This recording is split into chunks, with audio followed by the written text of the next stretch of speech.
National freedom struggle हमारे competitive exams के लिए बहुत ही इंपॉर्टेंट सा टॉपिक है और स्पेशली महात्मा गांधी जी के मोमेंट्स, चाहे वो 3 रीजनल मोमेंट्स हो, फॉर एग्जांपल चंपारण, अहमदाबाद या खेड़ा, या फिर 3 नेशनल मोमेंट, चाहे नॉन कोऑपरेशन, सिविल डिसोबीडियंस या फिर quit India moment.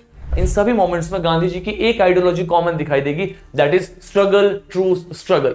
Basically Mahatma Gandhi ji का मानना था कि अगर हम किसी भी आंदोलन की शुरुआत करते हैं तो उस पर्टिकुलर टाइम पीरियड में सभी लोगों को गवर्नमेंट के ऊपर में प्रेशर क्रिएट करना चाहिए, जो कि एक स्ट्रगल का टाइम पीरियड होता है। लेकिन कोई भी आंदोलन शुरुआती दिनों में जिस एनर्जी के साथ शुरू होता है, उस एनर्जी के साथ उसको कंटिन्यू करना is very tough in a long run.